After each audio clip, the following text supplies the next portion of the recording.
राजकुमारी, अब और कब तक आप यहां खड़ी रहेंगी? चलिए, यहां खड़े रहने से कोई लाभ नहीं है। अर्जुन के व्यवहार ने जो आपके मन को घाव दिया है, उसकी पीड़ा और बढ़ती जाएगी राजकुमारी।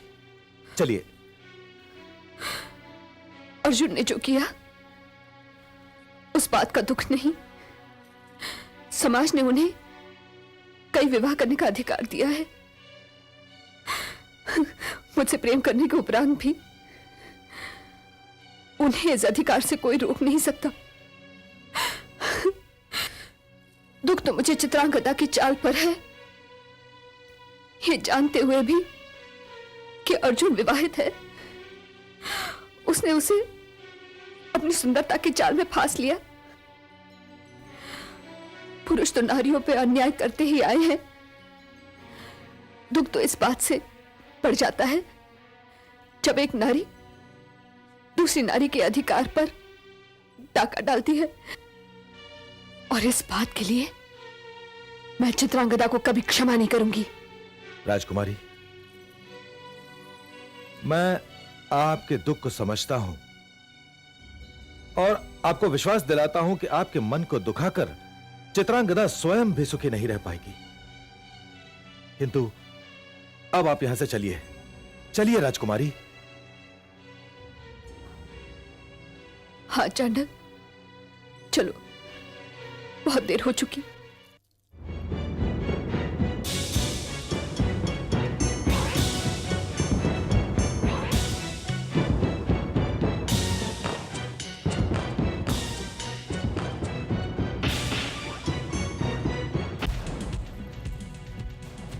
ये राजकुमारी चित्रांगदा कहां जा रही है? तुम यहीं रुको चांडक।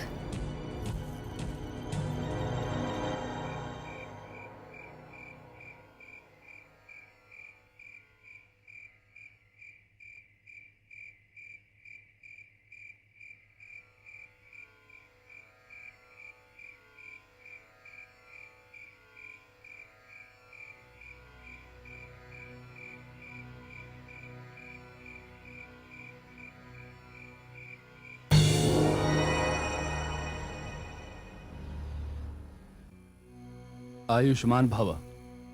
आयुष्मान भव। क्षमा कीजिए कामदेव, क्षमा कीजिए रति देवी। मैं विवाह के हर्ष में भूल ही गई थी कि मुझे सबसे पहले आप दोनों को धन्यवाद देना चाहिए था, क्योंकि आज की ये घड़ी केवल आप दोनों की कृपा का फल है। बावरी हो गई हो। हमारा धन्यवाद तो कल भी किया जा सकता था, किंतु ये घड़ी तो किसी पुरुष को आजीवन अपना बना लेने की घड़ी थी, और तुम इस घड़ी को भुलाकर यहां चली आई। ये तुमने अच्छा नहीं किया देवी। क्यों देव? मैं तो उनकी आज्ञा लेकर आई हूं। बड़ी भोली हो तुम। ये रात्रि नारी के साथ साथ पुरुष के लिए भी बड़ी महान रात्रि होती है। पुरुष इस रात्रि एक पल के लिए भी अपनी पत्नी को अपनी दृष्टि से दूर नहीं करना चाहता। वो इस रात्रि के एक एक पल के रस को अपने जीवन की सुहानी स्मृति बनाना चाहता है। ऐसे में तुम अर्जुन को छोड़कर चली आई। देवी, मेरी एक बात सदैव याद रखना। पुरुष चाहे कितना भी उदार हो, होता पुरुष ही है। ईर्ष्या, आशंका, संदेह उसकी प्रकृति का अंश है। उसे जितनी शीघ्र किसी से प्रेम होता है, उतनी ही शीघ्र उस प्रेम पर संदेह भी हो सकता है। तुम तुरंत लौट कर जाओ।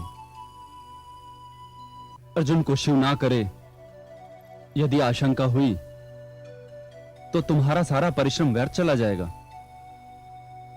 तुमने यहां आकर बहुत बड़ी भूल की है देवी। अब तुरंत जाओ, विलंब ना करो। जो आज्ञा। आयुष्मान भव।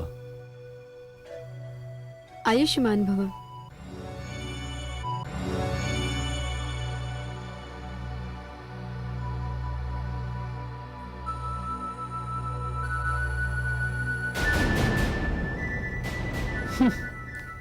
चित्रांगदा, वास्तव में तुमने बड़ी भारी भूल की है।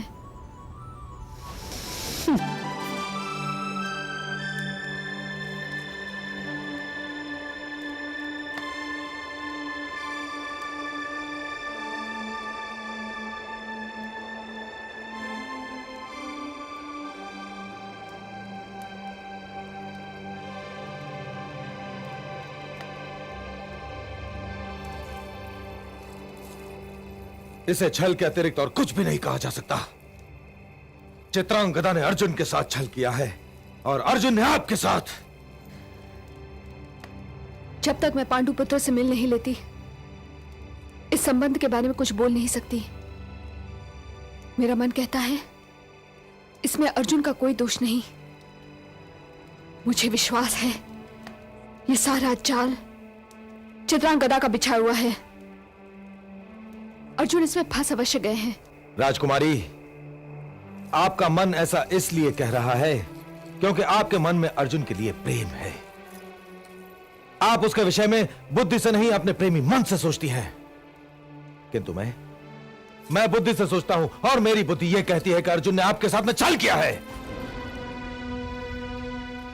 राजकुमारी, आप अपने मुख से कुछ कहें या न कहें, किंतु आपके नेत्र ये स्पष्ट रूप से कह रहे हैं कि आपको अर्जुन के छल का दुख है।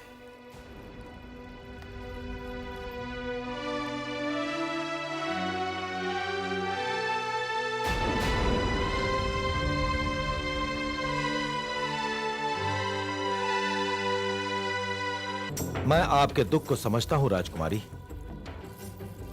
किंतु यह दुख केवल आप तक सीमित नहीं है। मैं नागलोक का सेनापति हूं, नागलोक का प्रहरी, नागलोक वासियों का रक्षक। यदि नागलोक के किसी भी प्राणी के मन को चोट पहुंचे तो उसकी धमर सीधे मेरे मन तक पहुंचेगी। तो मैं यह कैसे सहन कर सकता हूं कि चित्रांगदा अर्जुन के साथ फूलों की सेज पर सुहाग रात का आनंद ले रही हो और हमारी राजकुमारी वियोग में अंगारों की शैया पर लेट रही हो। बस करो चांडक, बस करो। मैं और सहन नहीं कर सकती। कैसे सहन होगा? जिसने अर्जुन को इतना टूट कर, इतना डूब कर प्रेम किया हो, उसे अपने प्रेम का यह तिरस्कार कैसे सहन हो सकता है? और सहन होना भी नहीं चाहिए। पर मैं करूं भी क्या? आप कुछ ना करें, और सत्य तो यह है कि आप इससे अधिक कुछ कर भी नहीं सकती। पर मैं बहुत कुछ कर सकता हूं। आपने महा अमावस्या की रात्रि को मुझे मृत्यु दंड से बचाकर अपना ऋणी बना लिया था। इस ऋण को चुकाने के लिए मैं कुछ भी कर सकता हूं, कुछ भी। अभी तो बस मेरा एक कार्य कर दो। आज्ञा दीजिए, मैं अपने प्राणों पर भी खेलकर आपकी आज्ञा का पालन करूंगा। अगले सप्ताह इरावान 1 वर्ष का पूरा हो जाएगा। यदि कुंती नंदन उसकी वर्षगांठ पर न आए तो मुझे माताश्री और पिताश्री का सामना करते हुए लज्जा आएगी। किसी भी प्रकार उन्हें संदेश दे देना कि वो इस अवसर पर अवश्य आए। थोड़ी देर के लिए सही। उनसे कहना ये मेरे सम्मान का प्रश्न है। अर्जुन को चित्रांगदा के रूप जाल से निकालना बहुत ही कठिन होगा, किंतु आप चिंता ना करें। परिणाम भले ही कुछ भी हो, मैं आपका संदेश अर्जुन तक अवश्य पहुंचा कर रहूंगा।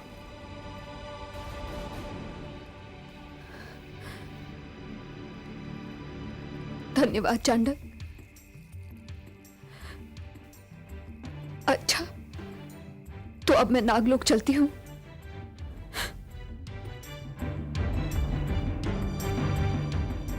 मैं अधिक समय तक इरावान से दूर नहीं रह सकती।